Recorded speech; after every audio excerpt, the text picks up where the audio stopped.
नमस्ते सबैजनालाई। आज पनि म छोटो सानो इन्फर्मेसन सानो भिडियो लिएर उपस्थित भइसकेको छु। सबैजनाले लाइक सब्सक्राइब गरेर मन पराइदिनु हुनेछ भन्ने आशा व्यक्त गरेको छु। भिडियोलाई पुरासम्म हेर्नु होला। यतातिरको बस चाहिँ लास्टै सफा हुन्छ है। यहाँको बसहरू त यहाँ हरेक कुरा सफा हुन्छ, तर एकदम लास्टै सफा हुन्छ। एउटा फोहोर छैन, ओछ्यान लारिस त्यो पनि केही फरक पर्दैन। ल, यतिको सफा चाहिँ हाम्रो सबैतिर हुनु पर्यो है Nepal.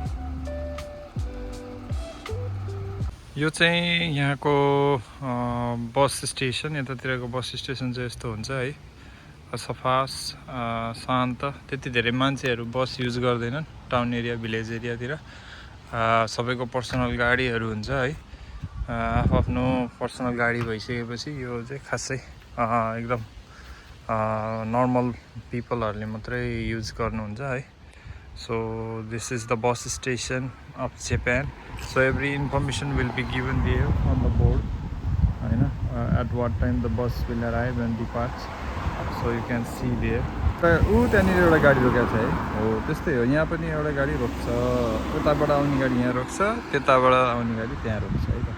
You are living in Japan, here in Japan, and if you frequently usually use the bus, so you will get this kind of a board in the side of the road. Okay, so normally this kind of, if you see the board, so there will, the bus will stop. Okay, त्यहाँ चाहिँ बस stop हुन्छ, नत्र भए अरू ठाउँमा बस stop हुँदैन। यो चाहिँ एउटा राम्रो कुरा हो। तल चाहिँ म्यापबाट जानकारी दिएको छ भने माथि टाइम